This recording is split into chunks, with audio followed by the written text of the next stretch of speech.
कोई कहे गोविंद कोई गोपाला, कोई कहे गोविंद कोई गोपाला, मैं तो कहूँ सांवरिया बांसुरिया वाला, मैं तो कहूँ बांसुरिया वाला।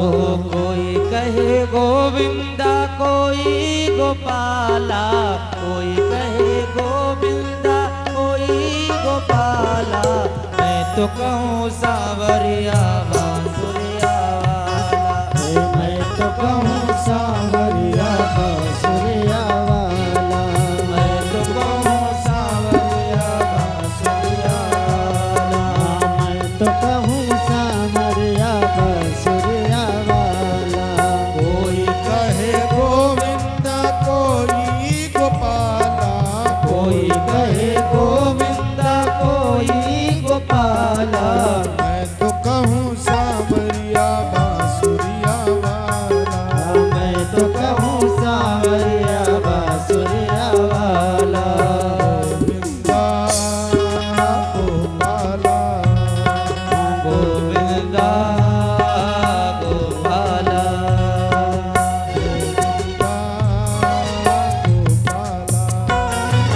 गोविंदा गोपाला, मैं तो कहूँ सांवरिया बांसुरिया वाला, मैं तो कहूँ सांवरिया बांसुरिया वाला। सांवरिया बांसुरिया।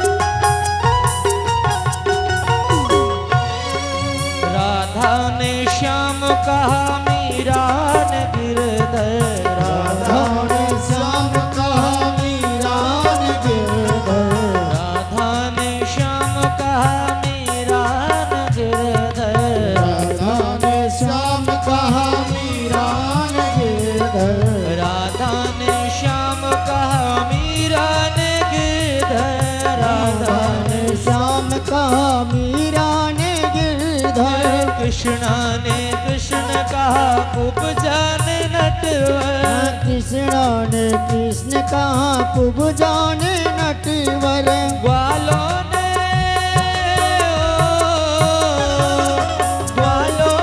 तुमको पुकारा गोपाला, मैं तो कहूँ सांवरिया बांसुरिया वाला, मैं तो कहूँ सांवरिया बांसुरिया वाला। गोविंदा गोपाला, गोविंदा गोपाला, ओ मैं तो कहूँ सांवरिया बांसुरिया वाला, मैं तो कहूँ सांवरिया बांसुरिया वाला, मैं तो कहूँ सांवरिया बांसुरिया वाला, मैं तो कहूँ सांवरिया बांसुरिया वाला, मैं तो कहूँ सांवरिया बांसुरिया वाला, मैं तो कहूँ सांवरिया बांसुरिया वाला, मैं तो कहूँ सांवरिया बांसुरिया वाला। मैं तो कहूँ सांवरिया बांसुरिया वाला। कोई कहे गोविंदा कोई गोपाला, कहीं गोविंद कोई गोपाला, मैं तो कहूँ सांवरिया बांसुरिया वाला, मैं तो कहूँ सांवरिया बांसुरिया वाला, मैं तो कहूँ सांवरिया बांसुरिया वाला, मैं तो कहूँ सांवरिया बांसुरिया वाला, मैं तो कहूँ सांवरिया बांसुरिया वाला, मैं तो कहूँ सांवरिया बांसुरिया वाला, मैं तो कहूँ सांवरिया बांसुरिया वाला। मैं तो कहूँ सांवरिया बांसुरिया वाला। गोविंदा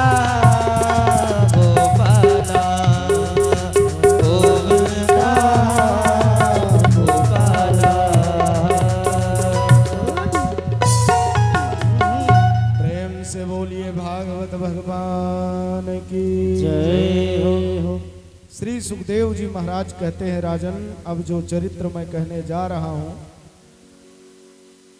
उस चरित्र को बहुत ध्यान पूर्वक सुनना, क्योंकि जीवन में भक्ति करते करते अगर जीव से भूल हो गया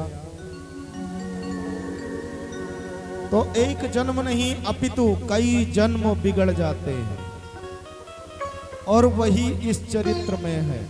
कहा महाराज तो अति शीघ्र कहिए।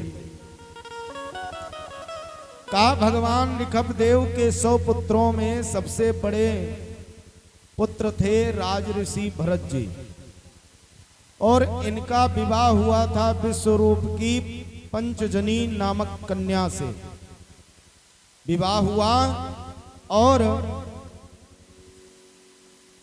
उससे इन्होंने 5 पुत्र उत्पन्न किए। अजनाभ खंड के नाम से पहले प्रसिद्ध यह भारतवर्ष, इन्हीं के नाम पर भरत खंड अथवा भारतवर्ष कहलाया। ये सब शास्त्रों के मर्मज्ञ, अपने पिता के समान धर्म पूर्वक प्रजा का पालन करने वाले तथा भगवान के परम भक्त थे। और जो परम भक्त होता है उसे अंत में वैराग्य आ ही जाता है, क्योंकि पहला ज्ञान, भक्ति, फिर ज्ञान, फिर वैराग्य।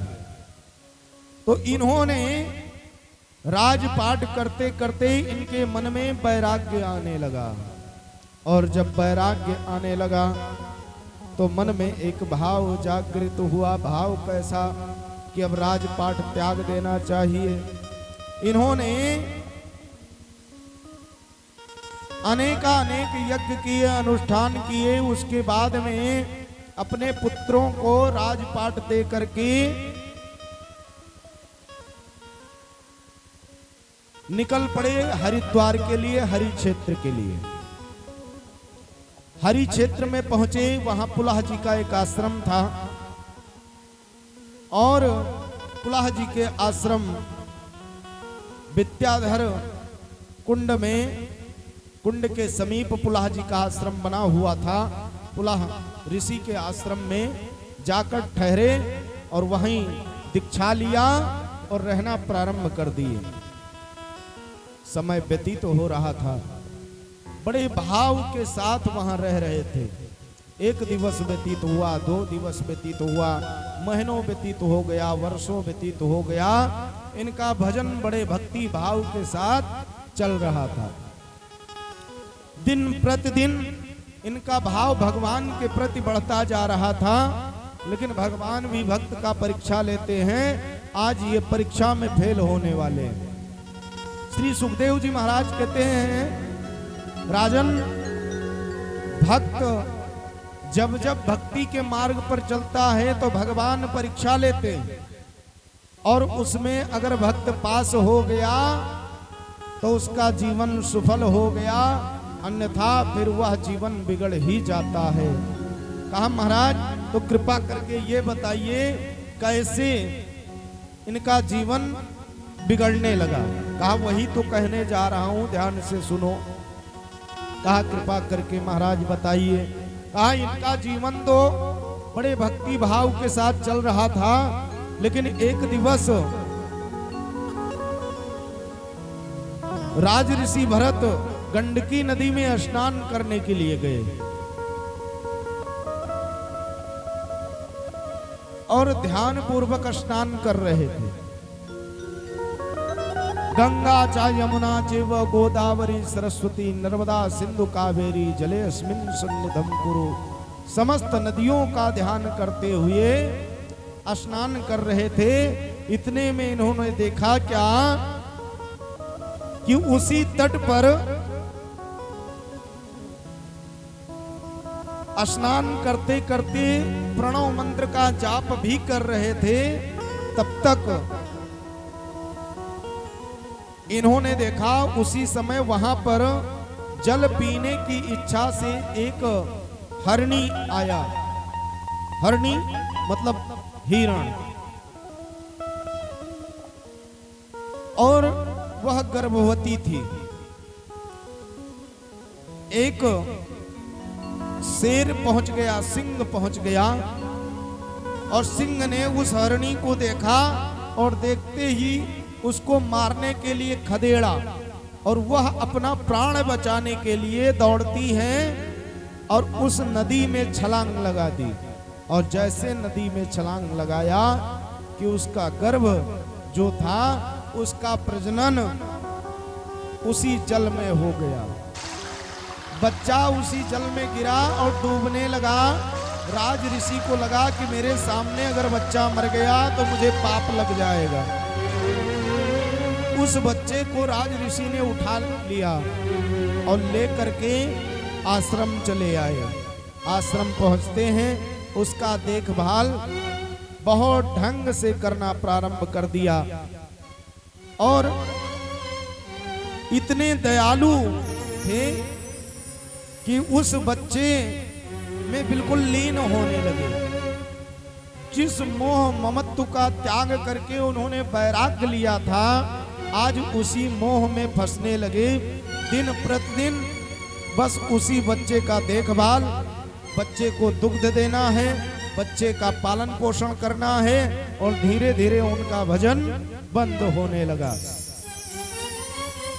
और जब भजन बंद होने लगा, एक समय ऐसा आया कि उनका भजन बिल्कुल बंद हो गया। वह बच्चा एक दिवस आश्रम के बाहर घूमने के लिए चला गया। सायंकालीन का समय, रात्रि व्यतीत हो गया। राज ऋषि खोज करते रहे लेकिन वह बच्चा वापस नहीं आया।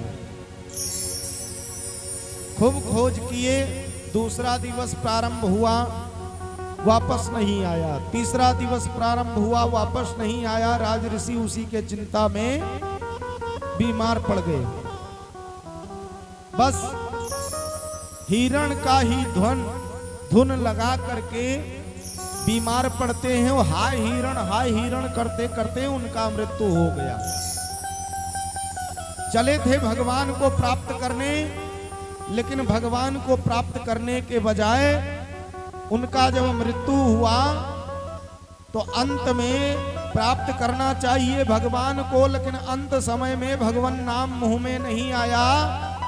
हिरण का नाम जप रहे थे तो दूसरा जन्म जब हुआ तो हिरण योन में जन्म हुआ। हिरण बन करके आए, और जब हिरण बन करके आए, हिरण का शरीर प्राप्त हुआ, तो उन्हें पूर्व जन्म का ज्ञान था कि मैं पहले कौन था।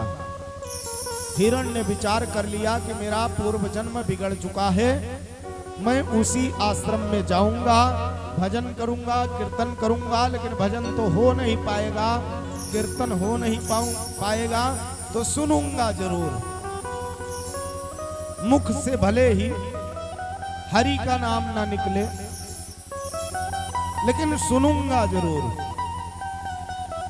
तो आश्रम के समीप जा करके घूमता है, और जब जब साधु संत भजन करते हैं, कीर्तन करते हैं, तो उसी भजन में सदैव मग्न रहता है। बड़े भाव के साथ जब जब संत हवन करते हैं तो उस हवन की आहुति जो पड़ती है, उसका जो धुआं उड़ता है, वह धुआं बड़े ही भाव के साथ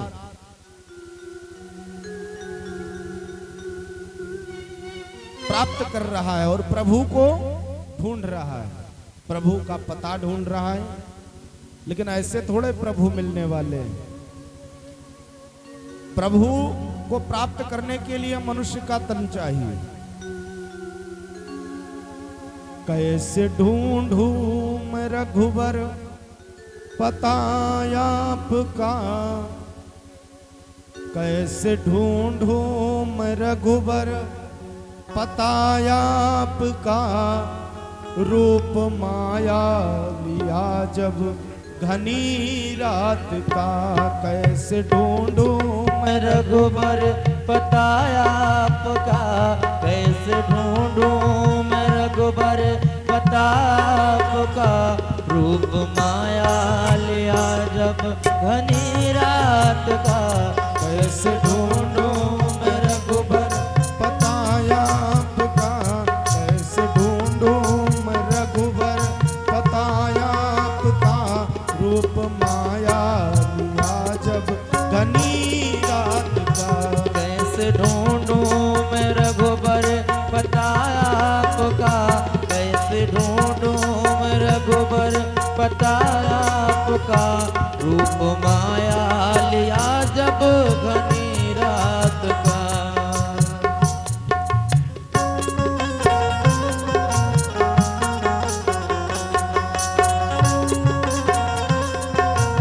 दोनों हाथ ऊपर करके मीठी मीठी तालियों के साथ प्रेम से बोलिए राघवेंद्र सरकार की।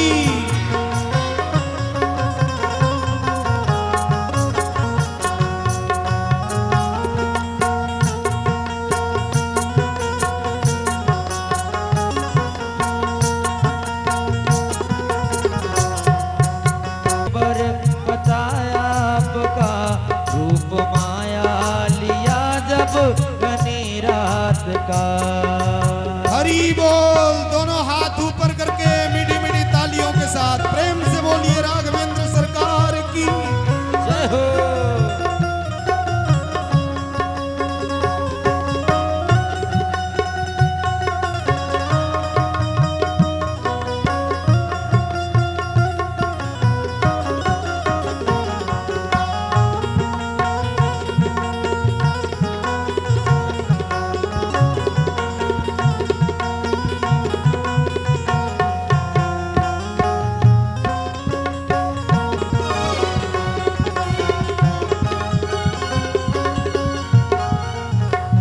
मन भटकते भटकते परेशान है, भटकते भटकते परेशान है।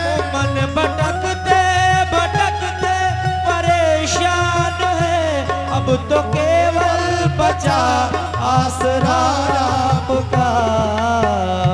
मन भटकते भटकते परेशान है, मन भटकते भटकते परेशान है अब तो केवल बचाया आसरा आपका। रूप माया लिया रूप माया लिया जब घनी रात का कैसे ढूंढूं मैं रघुबर प्रताप का। कैसे ढूंढूं मैं रघुबर बताया आपका रूप माया लिया जब घनी रात का। जय हो। मैं रघुबर पतायाप का कैसे ढूंढूं मैं रघुबर पतायाप का रूप माया लिया जब घनी रात का।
जिस पे होती करम की नजर आपका, जिस पे होती करम की नजर आपका।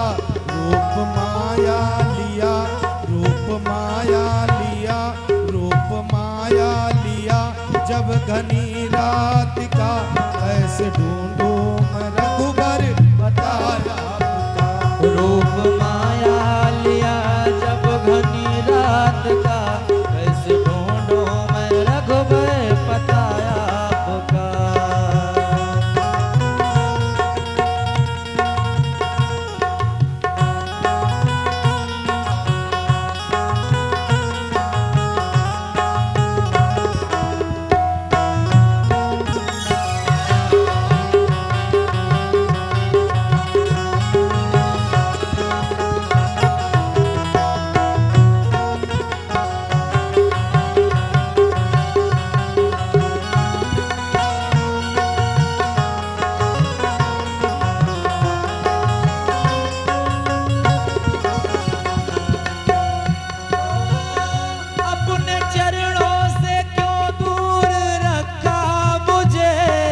घनी रात का, कैसे ढूंढूं मैं रघुबर पता आपका, रूप माया लिया जब घनी रात का, ऐसे ढूंढूं मैं रघुबर पता आपका, जैसे ढूंढूं मैं रघुबर पता आपका, जैसे ढूंढूं मैं रघुबर पता आपका। प्रेम से बोलिए राघवेंद्र सरकार की।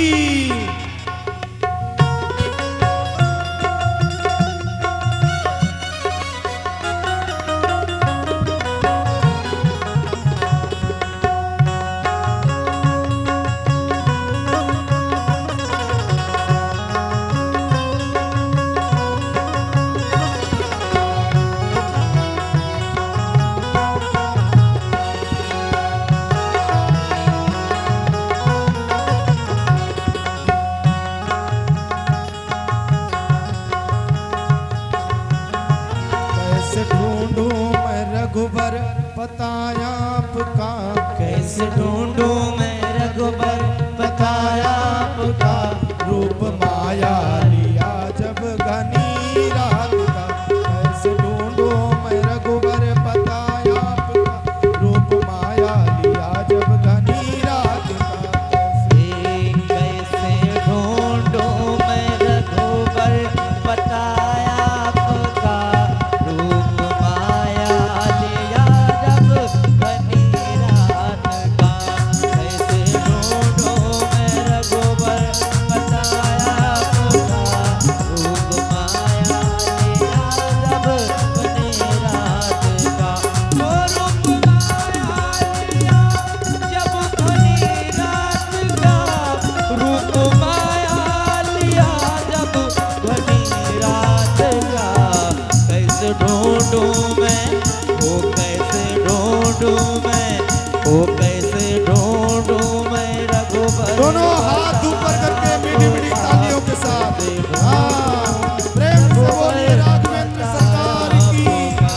रूप माया लिया जब घनी रात का, कैसे ढूंढूं मैं रघुबर पता आपका, ये बोलो राम राम राम सीता राम राम राम, बोलो राम राम राम सीता राम राम राम, ये बोलो राम राम राम सीता राम राम राम, बोलो राम राम राम सीता राम राम राम, रूप माया लिया जब घनी रात का, कैसे ढूंढूं मैं रघुबर पता आपका, कैसे ढूंढूं मैं रघुबर पता आपका।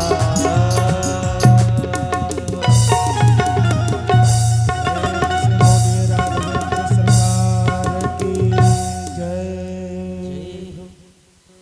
श्री सुखदेव जी महाराज कहते हैं, राजन आज पूर्व जन्म की स्मृति बनी हुई है। किसको?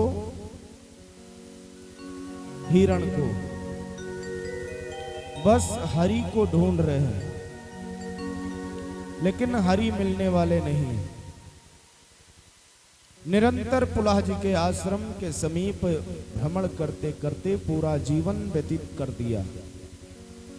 भजन होता है, भजन को सुनते हैं, कीर्तन होता है, कीर्तन को सुनते हैं, यज्ञ होता है, यज्ञ में आहुतियां पड़ती हैं, तो उस आहुतियों से अपने रोम रोम को पवित्र कर रहे हैं।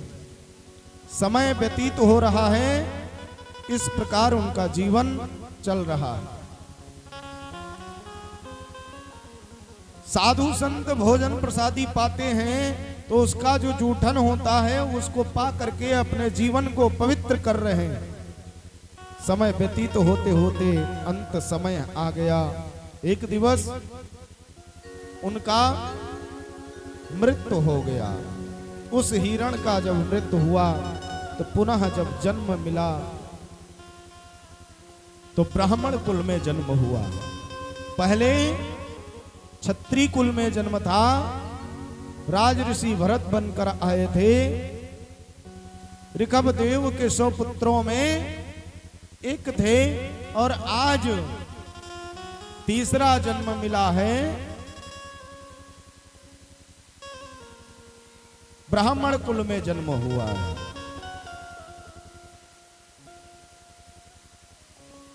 तब भी नाम भरत ही है।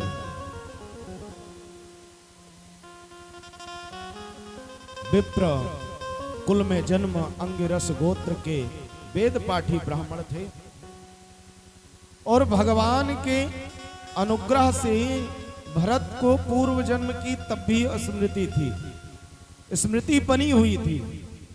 सांसारिक मोह जाल से दूर रहना चाहते थे, मोह जाल में फंसने का उनको भय था। इसलिए जैसे ही थोड़ा बड़े होते हैं, यज्ञोपवीत संस्कार जैसे ही हुआ कि कंठी माला लेकर बैठ गए, एक झोली में चंदन कंठी लेकर के बैठे रहते थे। प्रातः काल स्नान कर लेना, द्वार पर बढ़िया ठापक ठुआ चंदन लगा करके और गायत्री जप करना प्रारंभ कर देते थे, हरि का भजन करना प्रारंभ कर देते थे। घर में और जितने भाई थे सब जाते थे, बढ़िया भजन करते थे, कीर्तन करते थे और साथ साथ काम भी करते थे खेत का। खेत में जावें, कुदारी चलावें, खेत का पूरा कार्यभार देखें। इधर जब मैया भोजन बनावें तो इधर भरत जी पहुंचते थे सबसे पहले भोग लगाने के लिए।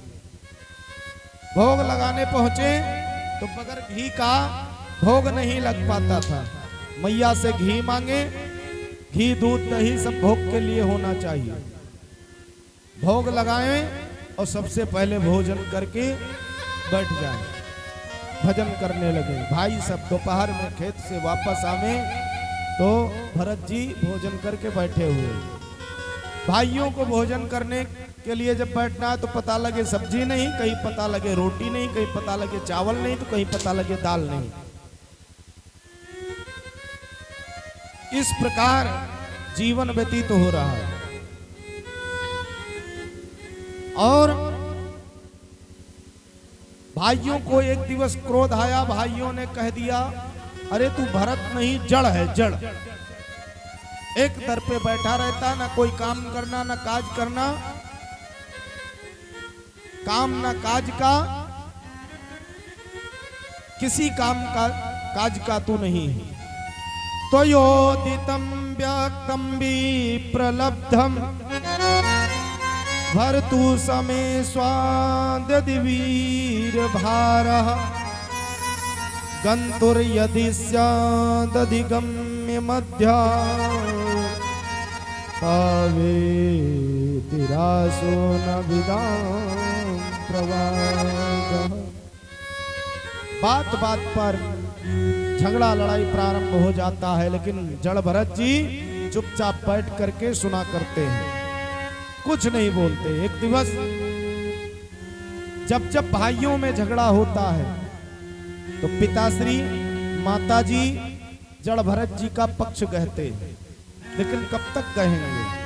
माता पिता जब पुत्र किसी काम का नहीं होता तो माता पिता कब तक साथ देंगे? एक ना एक दिवस तो उनको भी चुप होना पड़ता है। एक दिन पिताजी का देहांत हो गया। पिताजी का देहांत हुआ, फिर माताजी का भी देहांत हो गया। भाइयों ने विचार किया ये किसी काम का नहीं, इसको बांट के अलग कर दिया जाए।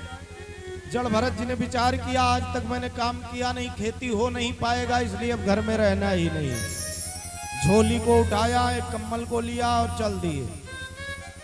भगवान का भजन करते करते निकल पड़े, पहुंच गए जंगल में और बढ़िया चकाचक वहां पका पका केला अगर कहीं मिल जाता है छीलते हैं, खाते हैं। ना बनाना है ना कोई चिंता है। पेड़ के नीचे बढ़िया आसन लगा लेते हैं, पड़े रहते हैं। झरने का पानी मिल गया, पी लिए, मस्त है। एक दिवस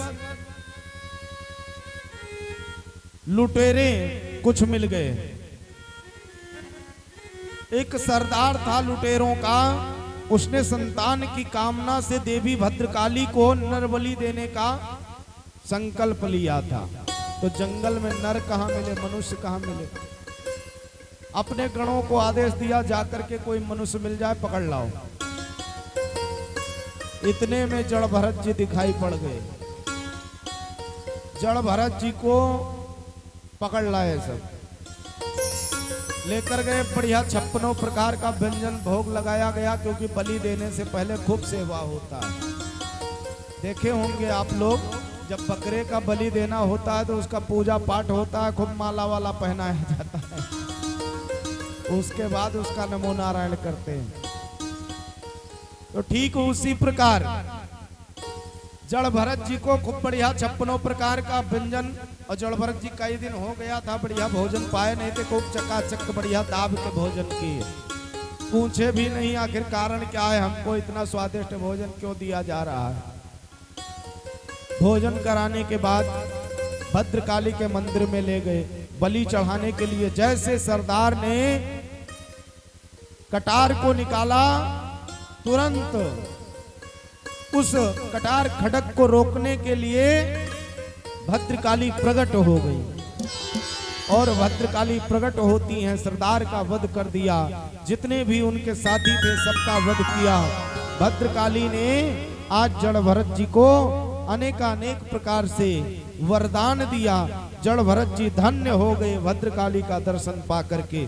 इस प्रकार जड़ भरत जी का दुष्टों से भद्रकाली ने रक्षा किया।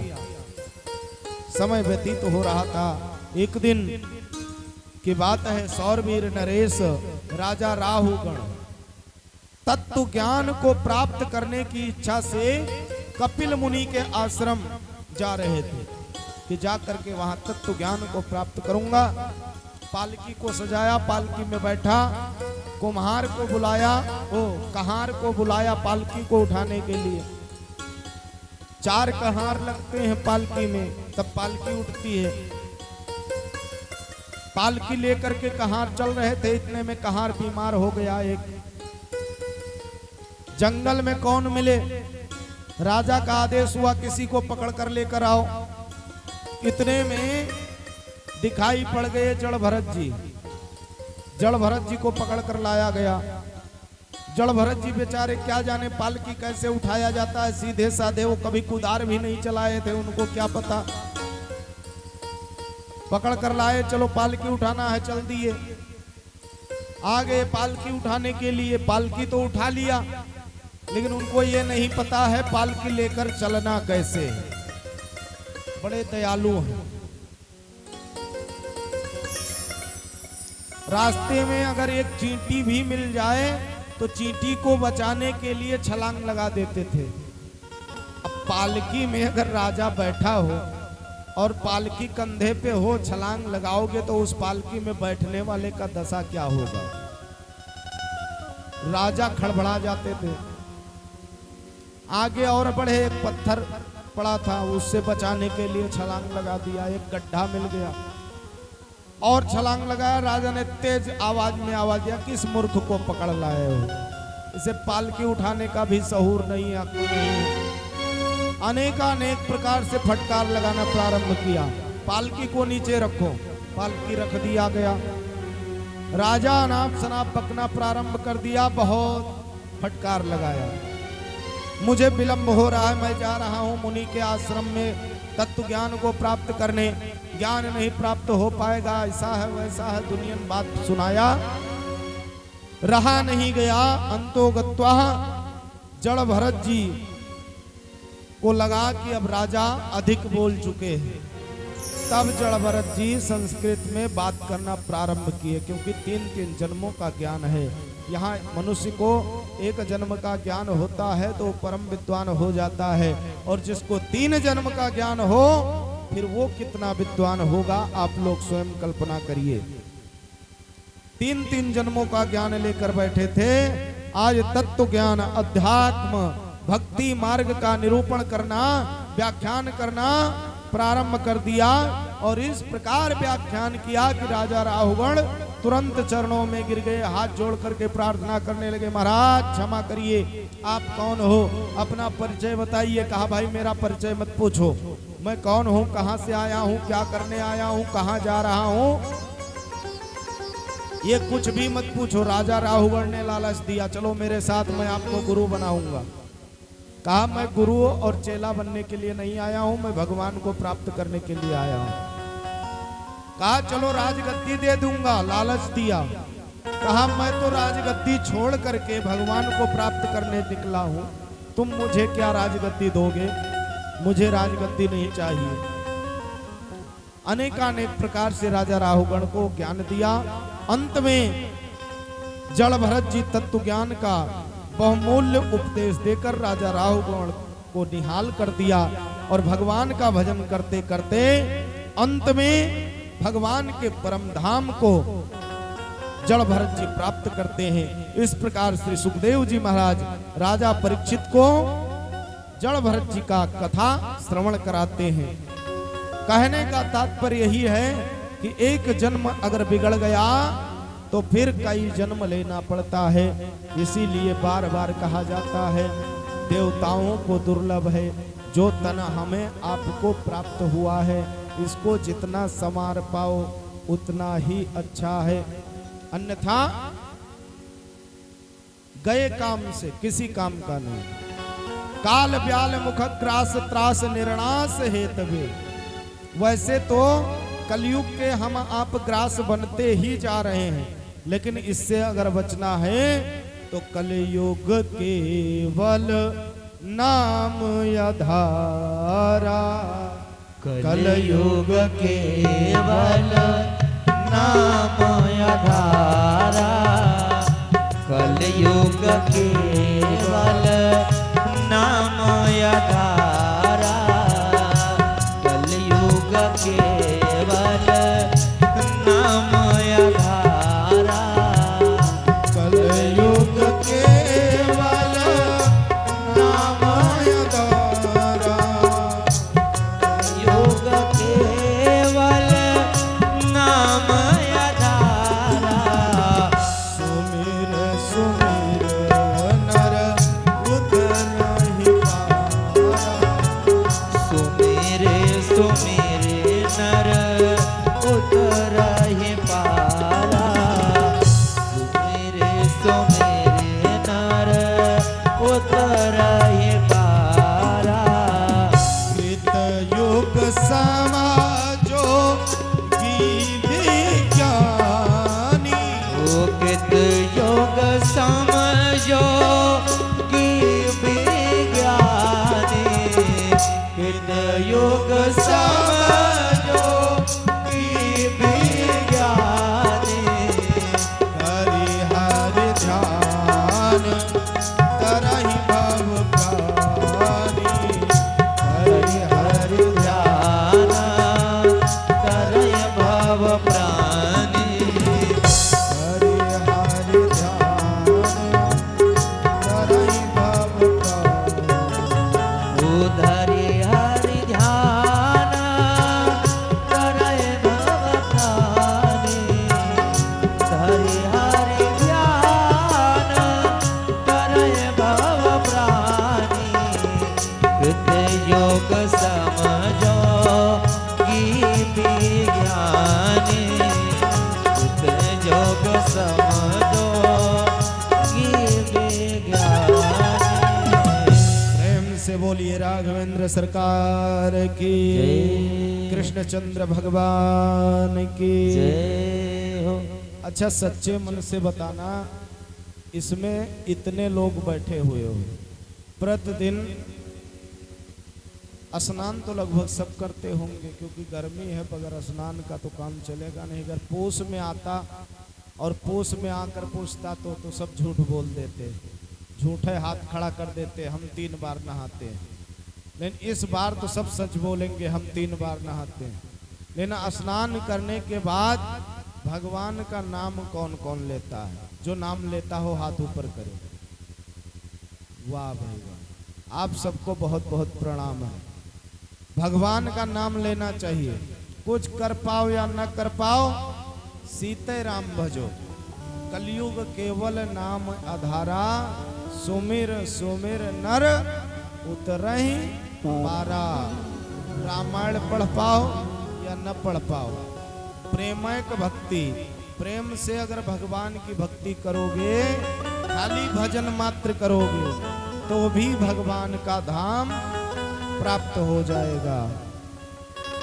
भागवत सुनना चाहिए, भागवत भगवान का चरित्र सुनना चाहिए। इसलिए सुनना चाहिए क्योंकि हमारे भगवान कैसे थे, हमारे भगवान ने क्या क्या लीला किया, हमारे भगवान ने किन किन दैत्यों का संहार किया, हमारे भगवान ने क्या क्या अच्छा कार्य किया।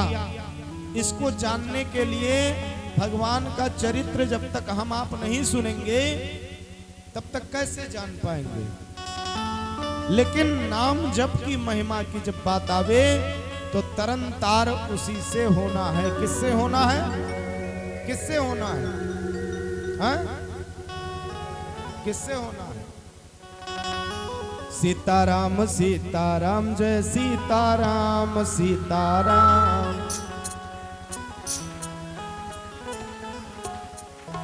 हाँ, इसी से तरनतार होना है।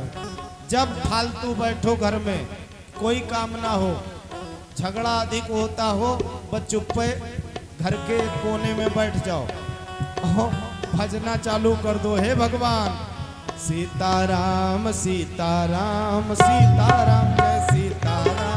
सीताराम सीताराम सीताराम सीताराम सीताराम सीताराम सीताराम जय सीताराम। सीताराम सीताराम सीताराम जय सीताराम। सीताराम सीताराम सीताराम जय सीताराम।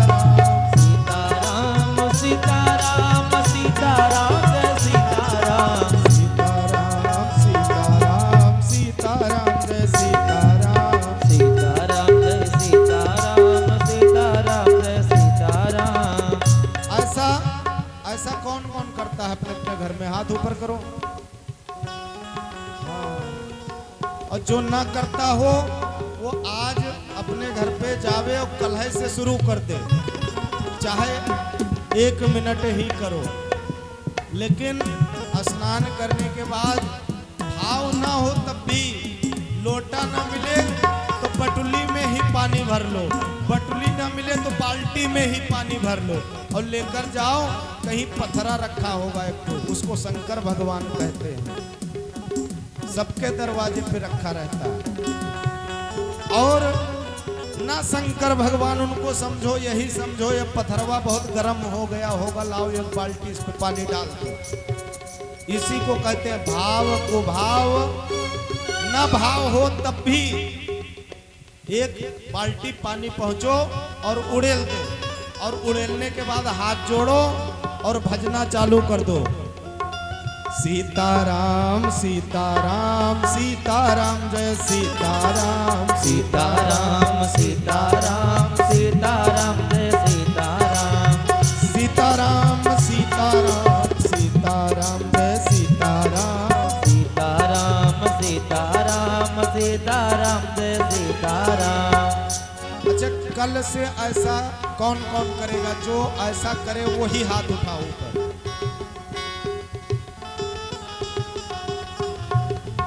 आधे लोग हाथ उठाए हैं, यानी सभी लोग नहीं करेंगे ऐसा। भगवान को एक लोटा जलो नहीं दे सकते हो? अरे तो कर्मवा तुम्हारा नहीं फूटेगा तो का मेरा फूटे? कौन कौन जल चढ़ाएगा? जो भगवान को जल चढ़ावे वो हाथ ऊपर करे। हाँ, वहाँ पीछे वाले। और जब जल चढ़ाओगे तो मेरा वादा है 1 वर्ष नहीं बीतेगा और फिर आपके घर में मंगल ही मंगल होगा, कल्याण ही कल्याण होगा, कुछ अनभला नहीं हो सकता है। प्रेम से बोलिए राघवेंद्र सरकार की।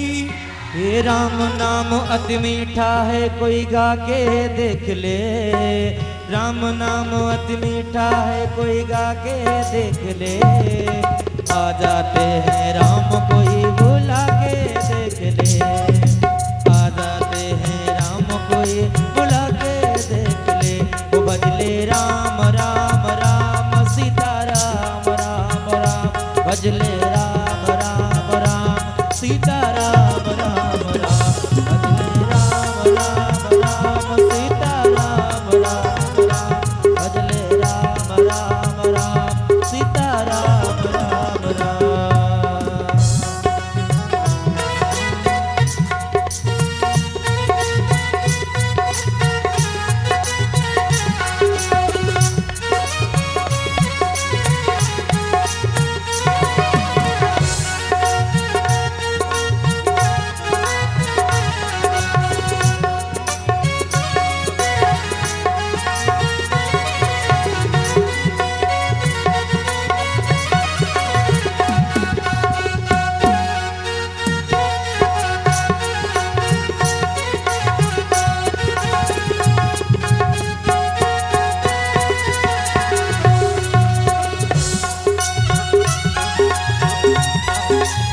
अहंकार वहाँ मेहमान कहाँ से आए। जिस मन में अभिमान वहाँ भगवान कहाँ से आए। जिस मन में अभिमान वहाँ भगवान कहाँ से आए। अपने मन मंदिर में ज्योति जला के देख ले। अपने मन मंदिर में ज्योति जला के देख ले।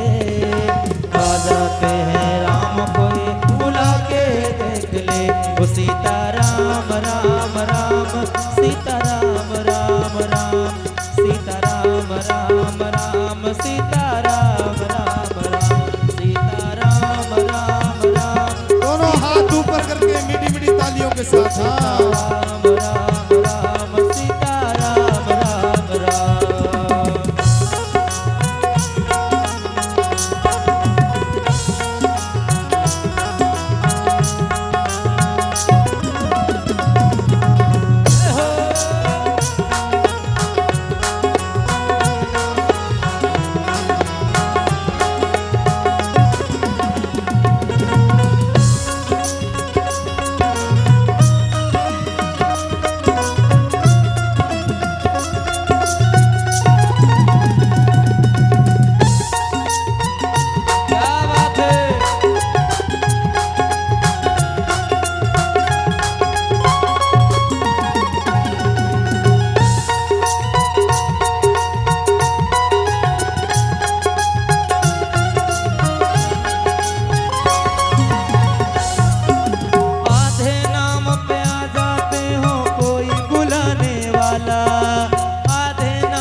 कोई शबरी के झूठे बेर खिला के देख ले।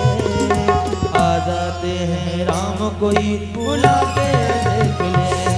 आ जाते हैं राम कोई बुला के। वो भजले राम राम राम सीता राम राम राम भजले राम राम राम सीता राम राम राम।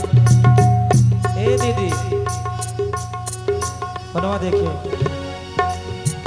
वो भजले राम राम राम सीता राम राम राम भजले राम राम राम सीता राम राम राम राम राम राम सीता राम राम राम।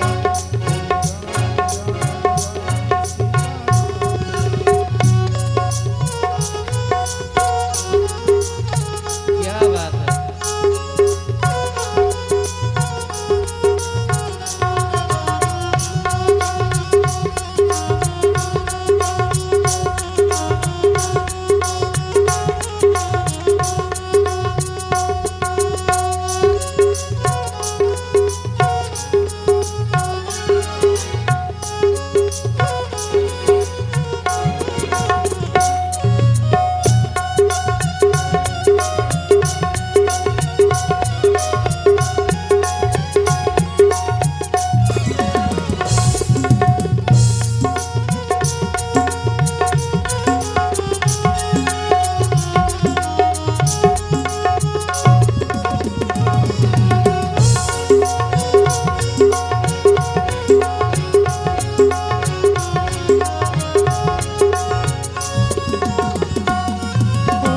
भगवान का मंदिर है यहाँ मैल डाने देना। मन भगवान का मंदिर है यहाँ मैल डाने देना। हीरा जन मन मोल मिला इस व्यर्थ गवाना देना। हीरा जन मन मोल मिला इस व्यर्थ गवाना देना। मन भगवान का मंदिर है इस हो मन भगवान का मंदिर है यहाँ मैल डाने देना। जन मन मोल मिला इस व्यर्थ गवाना देना। शीश झुके हाँ शीश झुके और प्रभु मिले तो झुका के देख ले। शीश झुके और प्रभु मिले तो झुका के देख ले। और भजन की आखिरी लाइन सभी लोग अपने हाथ ऊपर करके और गाते हुए ताली बजाते हुए गाएंगे क्या? हे आ जाते हैं राम कोई बुला के देख ले। आ जाते हैं राम कोई बुला के देख ले। भजले राम राम राम सीता राम राम राम। भजले राम राम राम सीता राम राम राम। भजले राम राम राम सीता राम राम राम। भजले राम राम राम सीता राम राम राम। राम नाम अति मीठा है कोई गा के देख ले। राम नाम अति मीठा है कोई गा के देख ले। आ जाते हैं राम कोई बुला के देख ले। भजले राम राम राम सीता राम राम राम। भजले राम राम राम सीता राम राम राम। भजले राम राम राम सीता राम राम राम। भजले राम राम राम सीता राम राम। प्रेम से बोलिए राघवेंद्र सरकार की जय हो। भागवत भगवान की जय पुराण हो। पुरुषोत्तम भगवान की जय हो। श्री सुखदेव जी महाराज कहते हैं, राजन अब जो चरित्र मैं कहने जा रहा हूं उसमें मात्र नाम की महिमा है। नाम किसका? नारायण का। एक ब्राह्मण हुआ जिसका नाम था अजामिल। उत्तम कुल में जन्म हुआ, लेकिन पथ से भ्रष्ट हो गया, भ्रमित हो गया। और जब कोई अपने पथ से भ्रमित होता है तो कितना ज्ञानी क्यों ना हो, उसका सारा ज्ञान अज्ञानता में बदल जाता है। विद्वान होते हुए भी उसका सर्वस्व ज्ञान किसी काम का नहीं रह जाता है। कहा महाराज तो नाम की महिमा का चरित्र अति शीघ्र श्रवण कराइए। महाराज ने कहा, कान कुब्ज दुजह कश्चिद दासी पतिरजा मिलः। कान कुब्जे दुजह कश्चिद, कान कुब्ज परिवार में जन्म हुआ, लेकिन दैववश दुर्भाग्य कहिए वो पति बन बैठा किसका? दासी का संसर्ग हो गया। और दासी यानी उसे एक प्रकार से वैश्या भी कहा जा सकता है। उसका वो पति बन बैठा, उसका संग हो गया। और जब दासी पति रजा मिला, अजामिल दासी का पति बना, तो जो भी उसके पास सदाचार था, आचार था, विचार था, ज्ञान था, विद्वता था, वेदांत था, वेद था, सारे पथ से वह भ्रष्ट हो गया, मार्ग से कुमार्गगामी हो गया, सारा ज्ञान दूर हो गया। नाम ना नष्ट सदाचारो, सदाचार उसका नष्ट हो गया। क्यों? क्योंकि जैसा संगत वैसा रंगत, जैसा खाओगे अन्न वैसा रहेगा मन। इसीलिए कहा गया है दान भी बहुत सोच समझ कर लेना चाहिए, अन्न भी बहुत सोच समझ करके ही खाना चाहिए, और उसी के घर का अन्न खाना चाहिए जिसके घर में कम से कम भगवान का एक समय भोग लगता हो। अगर परमात्मा का भोग उस परिवार में नहीं लग रहा है तो फिर उस घर का अन्न इतना दूषित है कि अन्न तो बात छोड़ो, उसके घर का जल तक नहीं लेना चाहिए, इतना दूषित बताया गया है। तो यहां नाम ना नष्ट सदाचारो, क्यों सदाचार नष्ट हुआ?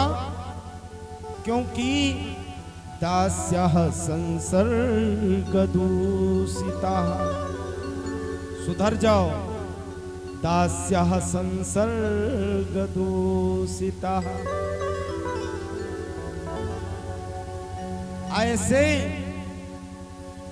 अगर लोग हों तो निश्चित रूप से पथभ्रष्ट होते हैं, और पथभ्रष्ट होने पर उनका जितना ज्ञान होता है, ज्ञान की तो बात छोड़ो, अब मैं क्या क्या उदाहरण दूं, उदाहरण के लिए तो बहुत कुछ है, लेकिन इतना जरूर कहूंगा कि माता पिता ने अगर जिनका हाथ, आजकल के तो बात छोड़िए, आजकल अनेक मैरिज चल गया है भैया, माता पिता से मतलब नहीं है, चैटिंग चालू है,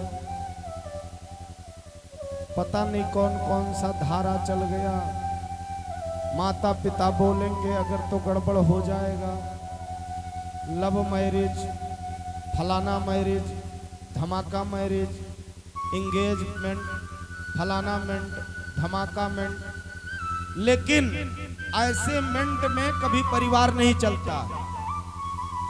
परिवार तब चलता है जिसमें माता पिता का आशीर्वाद सम्मिलित हो, और माता पिता आशीर्वाद दे करके जिसका हाथ पकड़ा दें फिर उसी के साथ प्रसन्न रहना चाहिए, अन्यथा फिर जीवन भर पछतावा ही हाथ लगता है, और पछताने के सिवा और कुछ हाथ लगने वाला नहीं है। जैसे अजामिल का जीवन बर्बाद हुआ, अगर साधु संतों का कृपा नहीं होता तो अजामिल नरकगामी होता, लेकिन दूषित हुआ। और जब साधु संतों का कृपा हुआ, कृपा कैसे हुआ? अजामिल के पिता नित्य यज्ञ करते थे, इसलिए उनके लिए वन में फूल फल समिधा कुश आदि हवन सामग्री बराबर आता जाता रहता था। और जब भगवान को कृपा करना होता है तो कुछ पितृ कृपा, कुछ मातृ कृपा, कुछ देव कृपा एकत्र हो जाता है। अजामिल के यहाँ 10 संतान हुआ उस वैश्या के गर्भ से। छोटा संतान को बहुत प्रेम करता है अजामिल। एक दिवस कुछ साधु संत आए भगवत कृपा से, साधु संतों ने विचार किया अजामिल पहले तो परम भक्त था लेकिन पथ से भ्रष्ट हो गया है, तो इसको क्यों ना कुछ ऐसा उपदेश दे दूं ताकि इसका कल्याण हो जाए। अजामिल घर पर नहीं था, वो जो वैश्या थी घर पर थी। साधु संतों ने कहा भाई मुझे भोजन करना है। तुरंत व्यवस्था हो गया, भोजन बना, साधु संतों ने भोजन बनाया, भोजन प्रसाद पाया। इतने में अजामिल आ गया। दक्षिणा की बारी आई, साधु संतों ने कहा भाई भोजन प्रसाद पाने के बाद दक्षिणा चाहिए। भैया ओए पीला टी शर्ट तुम एहन कहन देखे थे भैया तुम हमका बहुत नीक लागत हो, लेकिन ज्यादा नीक लगी हो तो साथन ले है जाइए, क्योंकि पीला तुम हूँ पहने हो पीला हम हूँ पहने हैं। ज्यादा ना हल्ला मचाओ, तुम्हारे तना रहन तो तुमसे ज्यादा उत्पाती रहन हो। बप्पा अम्मा गुताने बा अयोध्या उठा के बहा देहन, कौनो लायक नहीं रह गए।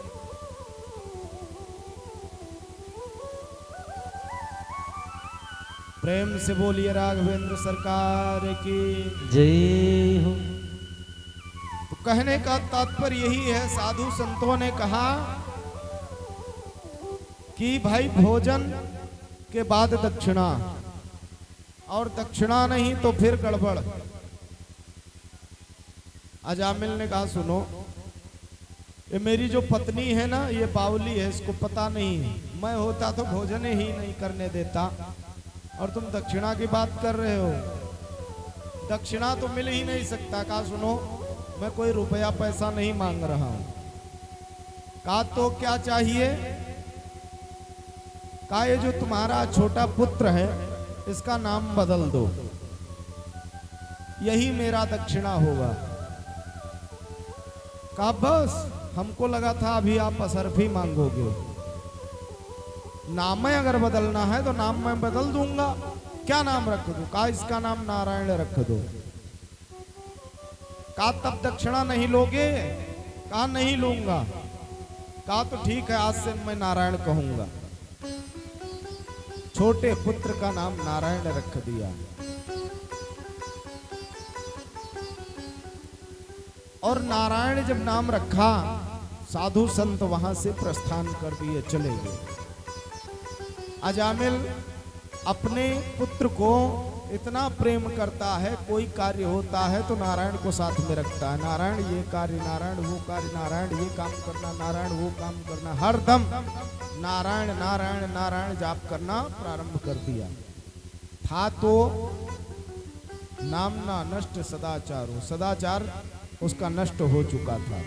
लेकिन नाम की महिमा देखिए, भाव को भाव चाहे जैसे नारायण नारायण जिह्वा पर आने लगा। और दैववश अजामिल बीमार पड़ गया। जब अजामिल बीमार पड़ा, अंत समय आ गया। औषधि देना है तो नारायण, जल देना है तो नारायण, खान पान की व्यवस्था करना है तो नारायण, दिन में 100-200 बार नारायण नारायण अजामिल जप करता रहता है। अंत समय आया, यमदूत भी चल दिए और भगवान के पार्षद भी चल दिए नारायण के पिता अजामिल को लेने के लिए। रास्ते में भेंट हो गया। यमदूतों ने कहा भाई कहां जा रहे हो? पार्षदों ने कहा नारायण का आदेश हुआ है कि जा करके अजामिल को लाना है। कहा रे वो दैत्य जैसा वो राक्षस कभी भगवान का नाम नहीं लिया, पापी दासी के साथ उसका संसर्ग, जीवन भर उसने पाप ही किया है। कहा कुछ भी हो, नारायण का आदेश है, क्योंकि अंत समय उसके मुख से नारायण का नाम निकला है। कहा अरे वो अपने पुत्र को आवाज दे रहा था, नारायण को नहीं बुला रहा था। कहा नारायण तो एक है, नारायण कोई अपने पुत्र का नाम रख ले तो नाम रखने से उसका पुत्र नारायण नहीं हो सकता है।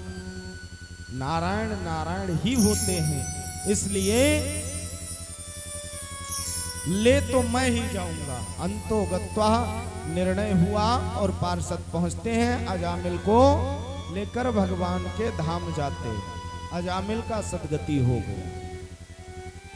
नाम की इतनी बड़ी महिमा श्री सुखदेव जी महाराज राजन से कहे कि नाम की इतनी बड़ी महिमा है कि भाव से हो या कुभाव से हो, नाम जप से जीव का कल्याण हो ही जाता है, कितना बड़ा पापी क्यों ना हो जीव। लेकिन आजकल नाम भैया मोंगरे के कौन अर्थ है तनी बताओ? कोई का पता है? आए ई गांव मोंगरे हैं नहीं है, गोबरे हैं भैया, गुस्सायो ना गोबरे, लेकिन गोबरे के कोनो अर्थ नहीं है। ढोढ़े हैं कोनो अर्थ नहीं है। चिंकू हैं, रिंकू हैं, लेकिन नाम बदल दो भैया रिंकू, अपने पप्पा अम्मा से कह दो नाम बदल दें। ये रिंकू अर्थ के कोनो अर्थ ओ रिंकू नाम के कोनो अर्थ नहीं है। रिंकू तुम्हारा नाम है? हैं? तुम्हारा नाम है? मिंकू, मिंकू, टिंकू हैं, कह दो नाम बदल दे। रिंकू, मिंकू, टिंकू, सिंकू, पिंकू, डिंकू, मिंकू, ये सब आए कुकुर के नाम, कुकुर। अगर गुस्सा लगी तो सुबेरे हमसे भेंट कैली हो, या तो अपने नाम के अर्थ साथे लेके आए हो, सीधी बात। अंग्रेज लोग अपने कुत्तों का नाम रखते हैं रिंकू, डिंकू, मिंकू, पिंकू, सिंकू, डिंकू, मिंकू, ये सब कोई नाम है? अरे जिस नाम का कोई अर्थ है ना हो, अब वो बड़ा होगा तो अनर्थ नहीं करेगा तो क्या करेगा? पप्पा मंगे एक गिलास पानी, वो उठाए मोंगरा मारी, खोपड़ी भड़ाक, खोपड़ी जाए फूट, पानी नहीं कपार फोड़ दी। अरे लड़का का नाम रखो नारायण, जय राम वर्मा। देखो कहने कितना जो बढ़िया राज कर रहे हैं, सबका पूरे गांव भर नचाए मारे डारते इमेर। हाँ, राम नारायण जथा नाम में तथा गुणे, महिमा तो जनते हुई हो पूरे गांव भर, हमें कहे का आवश्यकता ही नहीं है। इमेर नाम रखो। नाम भगवान से मिलता जुलता होना चाहिए। अब नाम रख दिन गोलू अभी कौन नाम आए? नाम के कोनो अर्थ ही नहीं है। एक नाम तो हमें समझ में ना हुआ, जब हमरे तिर गए तो वहाँ मार्कशीट में नाम लिखा रहा राम नारायण मिश्र, हम खुश हो गए। तक जब जान पावा नाम है गोलू हम कहा रे पगलवा ही कौन नाम आए? कहने हम का करी सब, हम का कहत रहा है, तो हम का बदल, तो ना बदलेगा, हम हूँ कहे लागे गोलू गोलू, तो ये हुआ तो है। लेकिन कहा का मतलब यूँ है कि ऐसे नाम के कोई अर्थ वर्थ नहीं है। नाम वो होना चाहिए जो परमात्मा से मिलावे। नाम की बड़ी महिमा है। श्री सुखदेव जी महाराज कहते हैं कि नाम से ही अजामिल का उद्धार हुआ। आगे चल करके भक्त प्रहलाद की कथा आती है। भक्त प्रहलाद के ऊपर बहुत ही अत्याचार हुआ। अंतोगत्वा नृसिंह रूप में भगवान अवतार लेते हैं खंभे से, और भक्त प्रहलाद का कल्याण करते हैं और हिरण्याकश्यप का वध करते हैं। अनेक प्रकार का वरदान प्राप्त था हिरण्याकश्यप को। आकाश में नहीं मरूंगा, पृथ्वी पर नहीं मरूंगा, और घर के अंदर नहीं मरूंगा, बाहर नहीं मरूंगा, 12 महीने में कभी नहीं मरूंगा, अस्त्र शस्त्र से नहीं मरूंगा, देवदानों से नहीं मरूंगा, पशु पक्षियों से नहीं मरूंगा। भगवान ने कहा ठीक है, मैं ऐसे रूप को लेकर आऊंगा कि जो इसमें से कोई नहीं होगा। तो भगवान चैत्र से लेकर के फागुन के बीच में किसी महीने में आए ही नहीं। कहा तब कौने महीने में आए? कहा मलमास में आ गए, 13वां महीना मलमास में भगवान आ गए।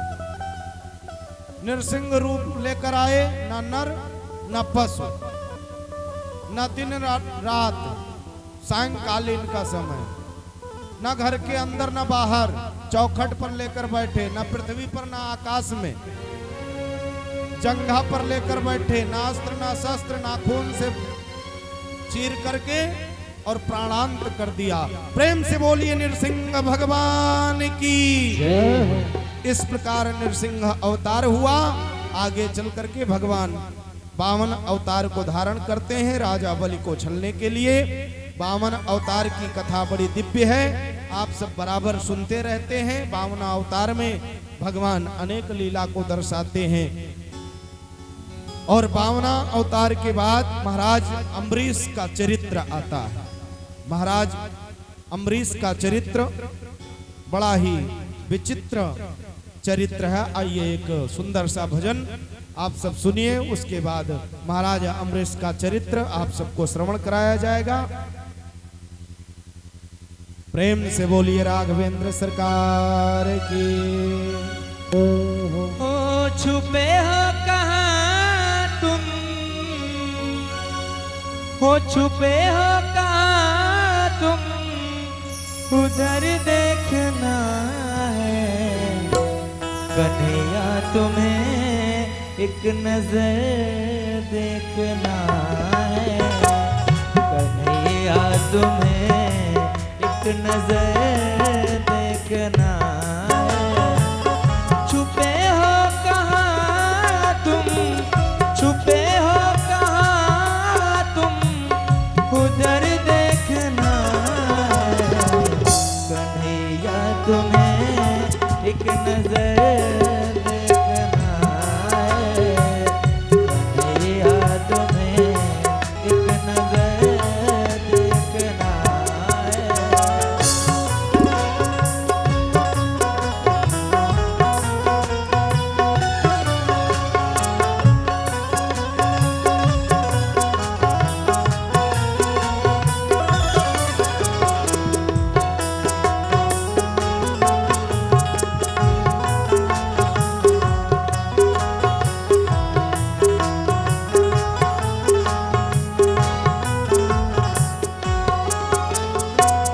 विदुर भीलनी के घर तुमने देखे, विदुर भीलनी के घर तुमने देखे,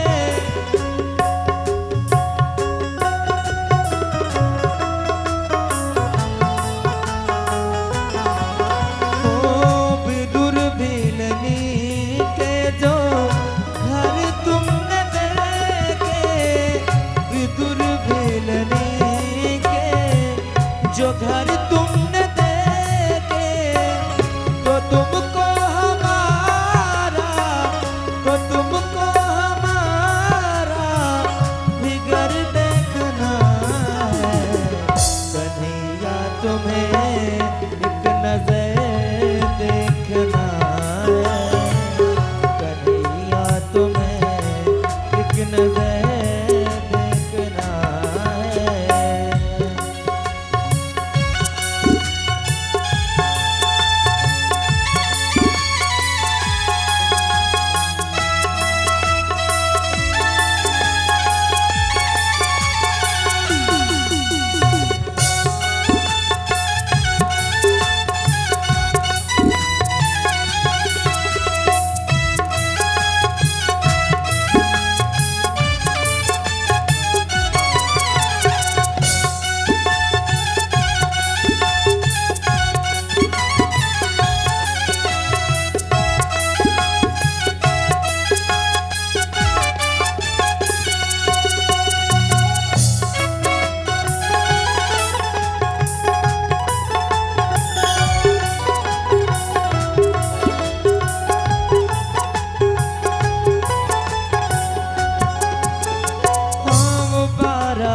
जिस हाँ ने गिद्ध गद को उबारा था, जिस हाँ ने गिद्ध गद को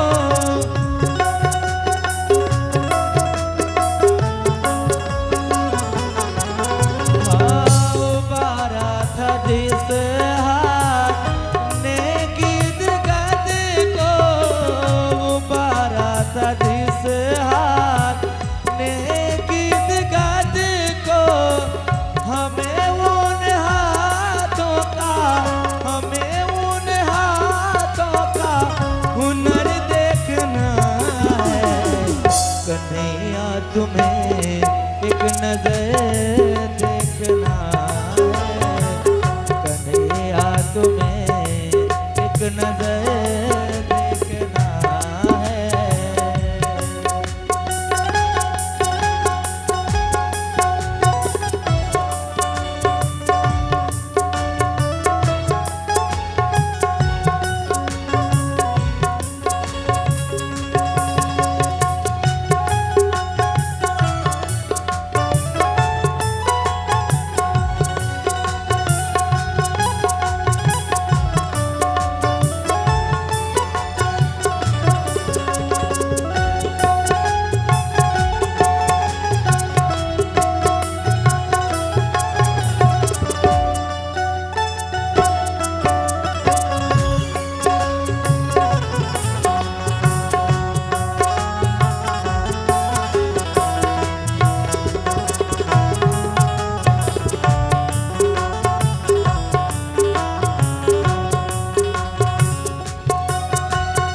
लोग मीठी मीठी ताली बजाते हुए गाएंगे।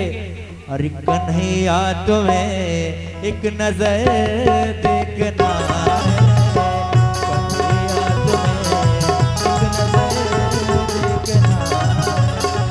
जिधर तुम छिपे हो, जिधर तुम छिपे हो, उधर देखना है। कन्हैया तुम्हें एक नजर देखना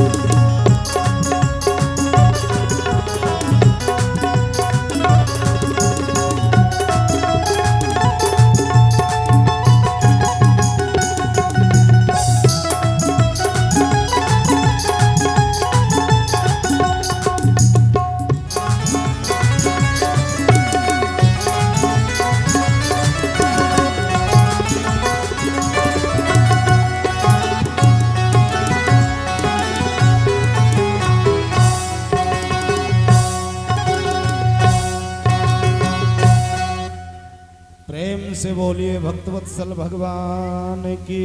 जय हो। श्री सुखदेव जी महाराज कहते हैं, अब जो चरित्र मैं तुम्हें श्रवण कराने जा रहा हूं उसमें परम भक्त महाराज अम्बरीश महाराजा नाभाग के पुत्र थे। वह सप्त द्योपति पृथ्वी के एकमात्र सम्राट थे। संपूर्ण ऐश्वर्य के अधीश्वर होते हुए भी संसार के भोग पदार्थों में उनकी जरा भी आसक्ति नहीं थी। उनका संपूर्ण जीवन भगवान के सेवा में समर्पित था। उनका एकमात्र बस जीवन पर्यंत भगवान की भक्ति करना,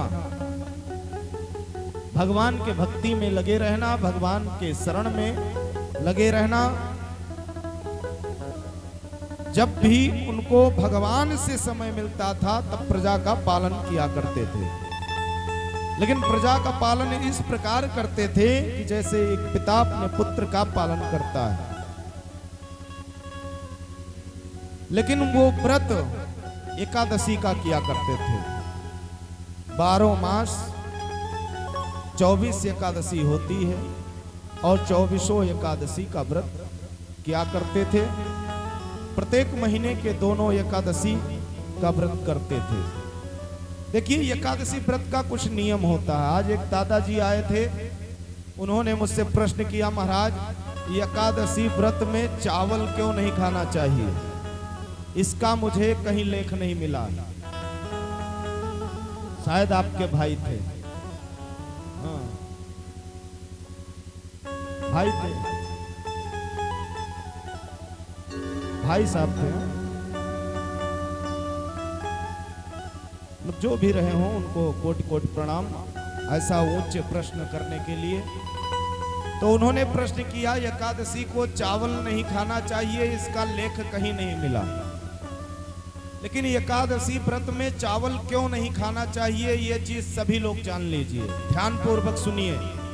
वर्मा जी आप विशेष करके ध्यान पूर्वक सुनिए, एकादशी में चावल क्यों नहीं खाना चाहिए। एकादशी व्रत कौन कौन रहता है? हाथ ऊपर करो।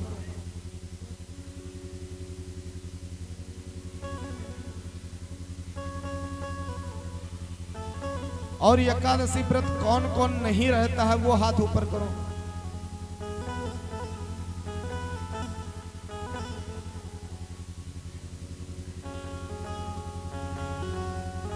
एकादशी व्रत रहने का फल जानते हो? एकादशी व्रत भगवान विष्णु रहते हैं और जिस दिन भगवान विष्णु व्रत रहते हो उस दिन अगर मनुष्य अन्न खाता हो और अन्न में अगर भूल से वो चावल खा लेवे तो जब मरता है तो नाली का कीड़ा होता है, रेंगने वाला कीड़ा, ये जान लीजिए। और ये मैं नहीं कह रहा हूं, ये पुराण कह रहा है। तो पहली चीज तो एकादशी व्रत रहना सीखिए। अगर सनातनी हो तो, सनातन धर्म में अगर जन्म हुआ है तो, हिंदू हो तो, अन्यथा धस जाओ। बड़े ही दयालु स्वभाव के महाराज अम्बरीश निरंतर एकादशी व्रत किया करते हैं। महीने के दोनों व्रत को करते हैं। वर्ष में कितनी एकादशी होती है? कितनी एकादशी होती है बिटिया? 24 होती है। और एक महीने में कितनी एकादशी होती है? 2 होती है। एकादशी व्रत करना चाहिए कि नहीं करना चाहिए? करना चाहिए। वैसे बहुत लोग बताते हैं जिनके माता पिता नहीं होते हैं वही व्रत करते हैं। हाँ, लेकिन ऐसा नहीं है। भगवान भी एकादशी व्रत रहते हैं। उस दिन अन्न का भोग भगवान को भी नहीं लगाना चाहिए। बात चल रहा था एकादशी को चावल का भोग क्यों नहीं लगाना चाहिए, चावल क्यों नहीं खाना चाहिए। दादाजी ने प्रश्न किया था दोपहर में। तो हमारे कहने का मतलब है रूम में बैठ करके एक व्यक्ति को बताऊं उससे अच्छा है कि यहाँ पे जो बात समाज में होगी तो 10 लोग जानेंगे, 10 से 100 जानेंगे, 100 से 1000 जान जाएंगे। चावल क्यों नहीं खाना चाहिए? चावल के पीछे राज है, कथा है। एक ऋषि थे और जिनका नाम था मेधा ऋषि। मेधा ऋषि का नाम किस किस ने सुना है? मेधा ऋषि के बारे में तो आप लोग सुने ही होंगे। बड़े ही तेजस्वी थे, लेकिन उन्होंने थोड़ा सा भूल किया। तो उस भूल के नाते एक बार आदि शक्ति माता उनके ऊपर क्रोधित हो गई। और जब क्रोधित हुई तो उनसे बचने के लिए महर्षि मेधा ने अपने शरीर का त्याग करते हुए पृथ्वी में चले गए। और जब पृथ्वी में गए तो उन्हीं के अंश से, ध्यान दीजिएगा कथा बहुत रोचक है, ये सब बात बताने वाला कोई मिलेगा नहीं। और दादाजी ने जो प्रश्न किया था वो प्रश्न भी बहुत उत्तम किए थे, क्योंकि बहुत लोगों के मन में ये प्रश्न रहा होगा कि आखिर ये बार बार एकादशी को चौलवे क्यों मना किया जाता है। हाँ, भतहा लोग यही परेशान रहते हैं, भतवे क्यों मना किया जाता है। तो मेधा ऋषि जो थे तो ये पृथ्वी में गए तो इन्हीं के अंश से उत्पन्न हुआ धान और जौ। क्या उत्पन्न हुआ? और जिस दिन उत्पन्न हुआ उस दिन तिथि थी एकादशी। कौन सी तिथि थी? और जिस दिन ये पृथ्वी में समाहित हुए उस दिन तिथि थी एकादशी। कौन सी तिथि थी? एकादशी। दुख भी है और सुख भी है। किसी ऋषि का अंश से अगर कोई चीज उत्पन्न हुआ हो जिस तिथि में, अब अगर उस तिथि में उसका हम भक्षण करें तो क्या व्रत पूर्ण होगा? आप लोग ही बताइए। व्रत पूर्ण माना जाएगा? नहीं माना जाएगा ना। इसीलिए चावल वर्जित किया गया है, जौ वर्जित किया गया है। एकादशी में जौ की रोटी नहीं खाना चाहिए और चावल नहीं खाना चाहिए। जो व्रत ना हो उसको भी चावल नहीं खाना चाहिए एकादशी के दिन। अगर भूल से भी चावल का एक कण उसके मुख में चला जाता है, यानी उदर में, पेट में चला जाता है, तो रेंगने वाला कीड़ा होता है अगले जन्म में। ऐसा कथाओं में क्या पुराणों में वर्णित है। अब आप लोगों का इच्छा होगा तो एकादशी व्रत करना, एकादशी में चावल खाना, नहीं इच्छा होगा तो नहीं खाना। अगर इच्छा है कि मैं नाली का कीड़ा बनूं तो बनना। किसका किसका इच्छा है नाली का कीड़ा बनने का? हाथ ऊपर करो। है किसी? अच्छा, आपका इच्छा है, यानी भात न छूटे। हाय रे दादा। किसका किसका इच्छा है एकादशी व्रत करने का? हाथ ऊपर करो। एकादशी व्रत सभी लोग किया करो। एकादशी व्रत करोगे तो भगवान उसके ऊपर प्रसन्न रहते हैं। अधिष्ठात्री देवी लक्ष्मी उसके ऊपर प्रसन्न रहती है। दुख दारिद्र उसके निकट नहीं आता है। और अंत में भगवान परम धाम उस भक्त को देते हैं। 1 वर्ष परीक्षा लेंगे। एकादशी व्रत करना जब चालू करोगे तो आपके पास ना तो रुपया रह जाएगा, ना पैसा रह जाएगा, रोग ग्रसित करेगा। अगर पति देव हैं तो पत्नी से झगड़ा होगा, पत्नी देवी अगर व्रत रह रही है तो पति देव से झगड़ा होगा। ये सब कलह चालू होगा, यानी कौनो मेर एकादशिया छोड़ दो बस। और अगर यूं सब बर्दाश्त कई लेग्यो या कई लेग्यू तो फिर 1 साल के बाद यानी 11 महीना के बाद फिर मौज ही मौज है फकीरी में। कहने का मतलब है भगवान तब तक परीक्षा लेते हैं जब तक आपका मजबूती नहीं देख लेते हैं। तो भगवान भी भक्त का परीक्षा लेते हैं। महाराज अम्बरीश निरंतर व्रत किया करते हैं। एक दिवस इन्होंने व्रत किया था और व्रत का पारण का समय आ गया, द्वादशी लगा था। पारण करने के लिए इन्होंने नियम रखा था कि जब तक किसी को भोजन नहीं पवा देते थे, ऋषि मुनि ब्राह्मण को, तब तक पारण नहीं करते थे। तो बस दुर्वासा ऋषि शिष्य पर शिष्य के साथ पहुंच गए। दर्शन हुआ, प्रसन्न हो गए, निमंत्रण दे दिया, महाराज भोजन प्रसाद आज मेरे यहाँ ही होगा। दुर्वासा ऋषि ने भोजन के लिए आमंत्रण स्वीकार कर लिया। कहा अभी स्नान नहीं किया हूँ, प्रातः काल का समय है, जाकर स्नान करके आता हूँ, फिर भोजन करूंगा।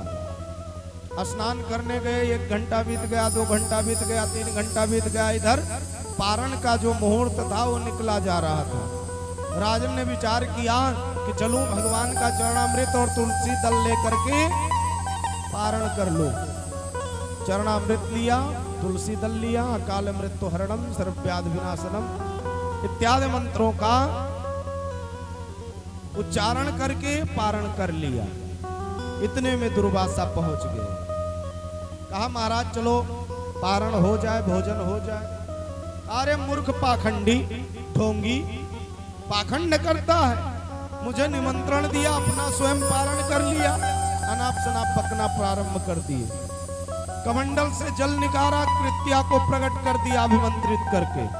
आदेश दिया अम्बरीश को खत्म कर दो। इतने में सुदर्शन प्रकट हो गए रक्षा करने के लिए।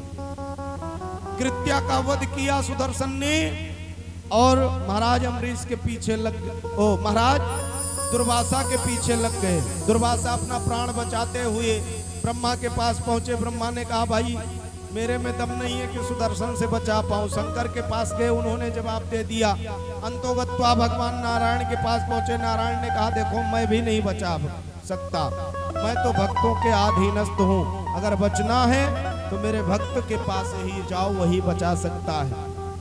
भक्त के पास पहुंचे, अम्बरीश के पास पहुंचे, प्राण को बचाने के लिए कहा कि किसी तरीके से मेरा प्राण बचे। हाथ जोड़ने लगे, तुरंत हाथ को पकड़ लिया महाराज अम्बरीश ने, स्तुति करना प्रारंभ किया सुदर्शन का। सुदर्शन शांत हो जाते हैं। अंतोगत्वा सुदर्शन के शांत होने पर आज दुर्वासा का प्राण बचा।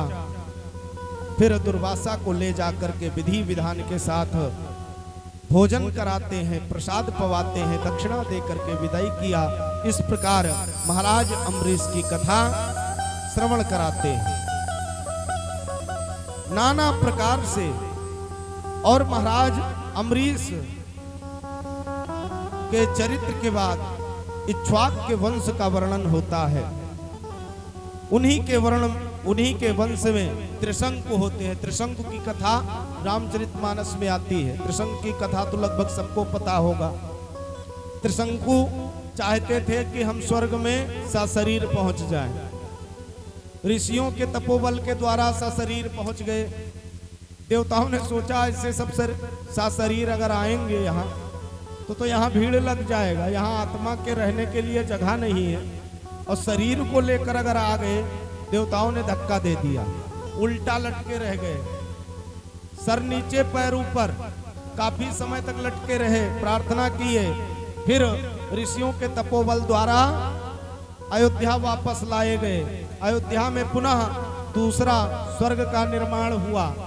जो सुख सुविधा स्वर्ग का था वही अयोध्या में व्यवस्था किया गया। त्रिशंकु को दूसरा स्वर्ग मिला। इस प्रकार त्रिशंकु की कामना थी। हरिश्चंद्र की कथा लगभग सबको पता है। दानवीर कहलाए, सत्यवादी थे। सत्य के चक्कर में इन्होंने अपने पत्नी अपने पुत्र तक को नहीं छोड़ा। धन वैभव संपत्ति सर्वस्व दान कर दिया। दान करने के बाद भी सत्य को नहीं छोड़ा। हरिश्चंद्र की कथा आती है, महाराज सगर की कथा आती है, फिर भागीरथ की कथा आती है। महाराज भागीरथ ही गंगा को लेकर पृथ्वी पर आए। फिर महाराज 65वें नंबर पर महाराज रघु आते हैं। रघु से अज हुए, अज से महाराज दशरथ हुए, दशरथ से आप सब जानते हैं दशरथ 2 हुए। ये जो दशरथ हैं ये रामचंद्र जी के पिता महाराज अज के पुत्र हैं। परम तेजस्वी, परम बलशाली, देवता तक इनकी पहुंच। जब जब देवासुर संग्राम होता है तब तब महाराज दशरथ बुलाए जाते हैं। रथ के साथ ही पहुंच जाते हैं स्वर्ग को युद्ध करने के लिए। कभी देवताओं के रथ का भी प्रयोग नहीं किया। ऐसे हैं महाराज दशरथ। कई बार देवताओं के साथ मिलकर के असुरों को हराया हैं। तो परमवीर प्रजा का इस प्रकार पालन करते हैं। अयोध्या में किसी प्रकार की कमी नहीं है। अवध क्षेत्र जहां तक लगता है वहां तक सब सुखी हैं, संपन्न हैं। लेकिन थोड़ा सा चिंता लगा हुआ है। किस बात का? संतान नहीं है। एक राजा को जब संतान नहीं होता है तो अपने लिए चिंता नहीं होता है, लेकिन प्रजा के लिए चिंता होता है कि जब मैं नहीं रहूंगा तो मेरे प्रजा का देखभाल कौन करेगा। तो आज राजन को चिंता हुआ। एक बार भूपत मन माही, एक बार भूपत मन माही, एक बार भूपत मन माही, एक बार भूपति मन माही, एक बार भूपत मन माही, एक बार भूपति मन माही। भई ग्लानि मोरे सुत नाहि, भई गलान मोरे सुत नाहि, भई ग्लानि मोरे सुत नाहि। भई गलान मोरे सुत नाहि। राजन को